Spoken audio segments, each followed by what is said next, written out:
landlords, when they own rental property, the three ways that you want to try to make money as a rental property investor. Number one, the most obvious one is cash flow, right? That's just all of your what's left over after all of your expenses. So your rent minus your principal payment on your loan, your interest payment on your loan, your taxes, your insurance.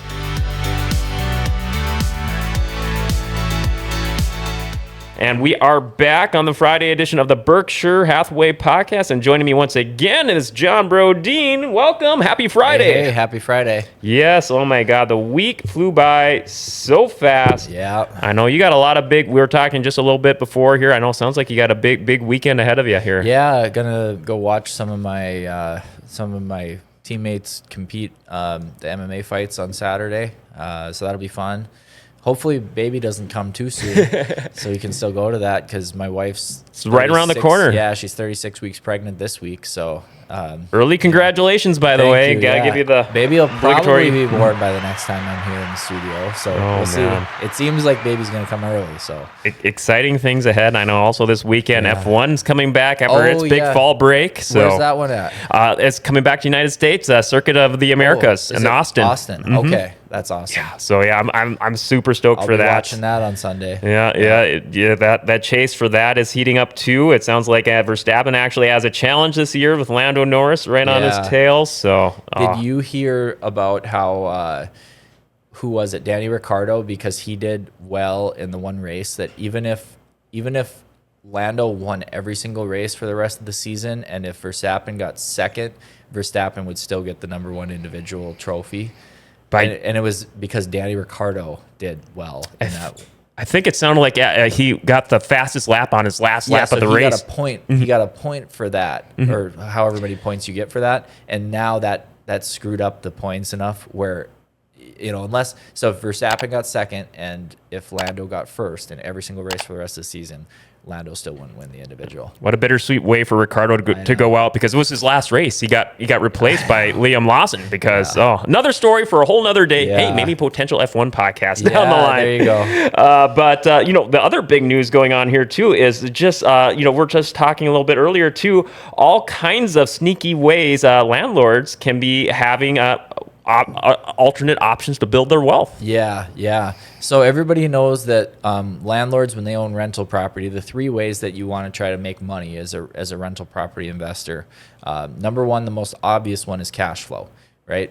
That's just all of your what's left over after all of your expenses. So your rent minus your principal payment on your loan, your interest payment on your loan, your taxes, your insurance, your costs for maintenance and repairs, your vacancy expenses. What's left over is what your cash flow is.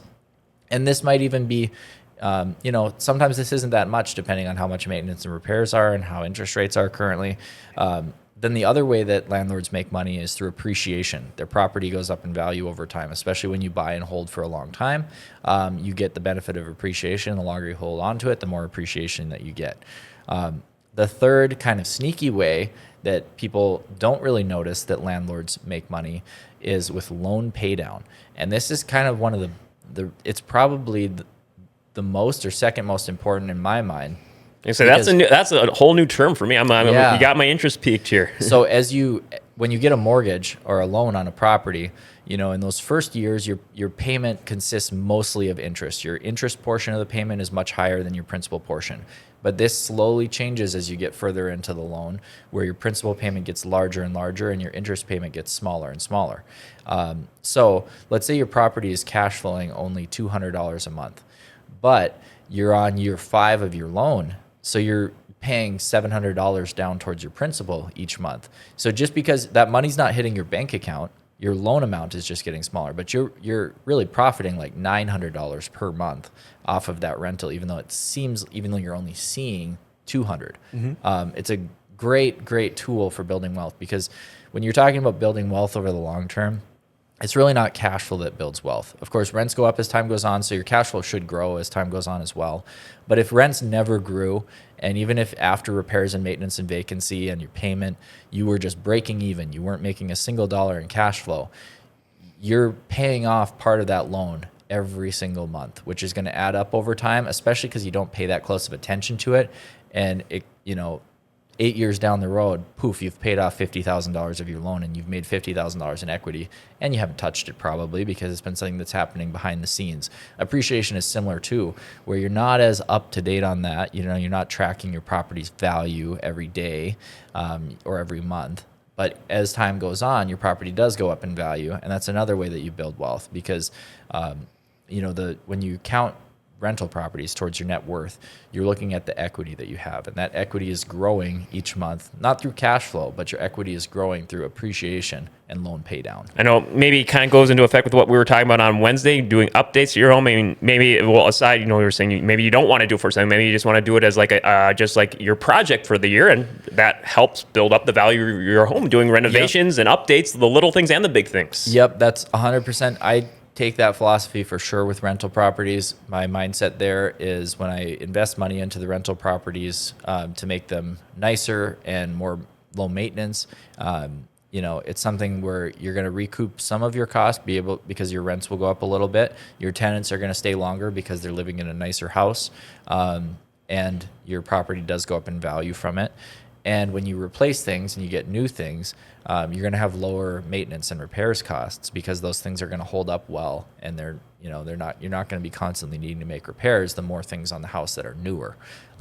My mentality has definitely switched a little bit as time's gone on through my real estate investing career, is rather than trying to find the cheapest properties with the best cash flow, now I care more about properties where I can get really good quality tenants, that are maybe a little bit more expensive, but in nicer parts of town that are going to appreciate in value more.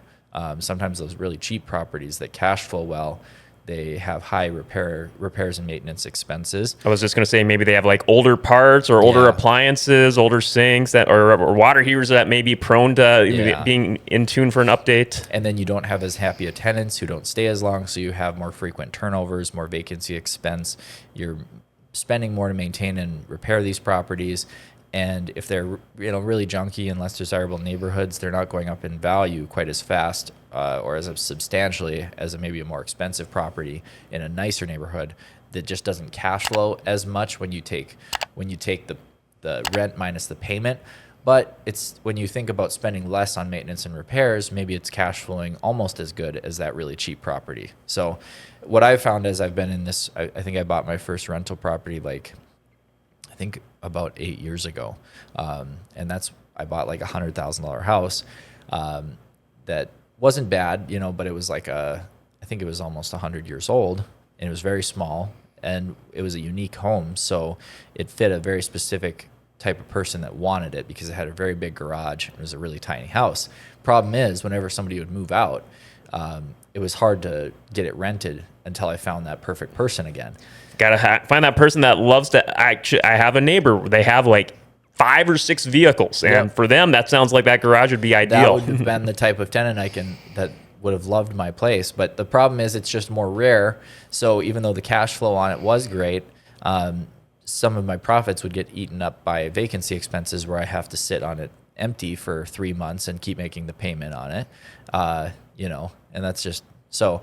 I prefer nicer, more low maintenance rentals that appeal more to the masses now, that are more expensive and they don't cash flow quite as high, but they really appreciate well. That's kind of what I've gotten into now. Yeah, that makes sense. That way, you don't have to. I'm sure as if you were to run into that 1 in 100 scenario there, where someone could be like, all right, 6-car garage, just what I'm looking for. It may take a lot longer for it to sell. And so this way, I see what you're saying, way quicker turnaround time. Yeah. And especially for renters too, because it's maybe more common for people who want to buy a home to see the value in that. And then it's just a one-time sale. But to find a renter who has, like, for example, I had one renter who rented from me.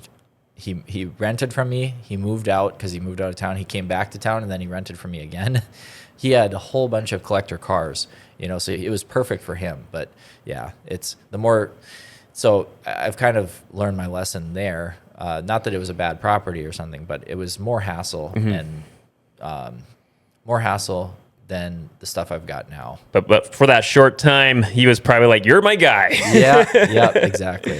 Oh, wow. All kinds of options here going over for just what ways that landlords can have alternative ways to building up that wealth. Learned all kinds of options, cash flow, appreciation, loan pay downs. Are any other options or other bullet points you want to hit on here? So I'm not a CPA, so I can't really talk about this, but the fourth way of, that landlords are able to make money, or it's more like save money, is on taxes. There's definitely tax benefits to owning real estate and owning rental property.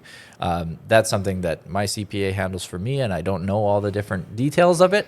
But I do know that the income you earn from owning rental property, there's plenty of tax incentives to help lower the taxes that you pay on that income versus on your ordinarily earned income, because the government wants to incentivize people to provide housing for other people, and that's why they, with the tax code, why they incentivize people to own rental properties, because the government doesn't want to be in charge of providing housing for people, so they help incentivize for people to invest in real estate and provide housing to other people. So, gosh, you bring up, the taxes and tax benefits, and I'm just bringing this up as a point of discussion, not to go ask for your definitive take on it, but I can only imagine just all the discussion that's going on in the North Dakota real estate industry with the upcoming vote coming up on that. Is there anything? Is that, I can only imagine that's been just the talk coming up. Yeah. I guess I do have an opinion on this. Hopefully, but. Yeah, I don't want to put you on the spot, but I don't mind sharing it. I don't think there's enough of a plan, because it's going to cost the state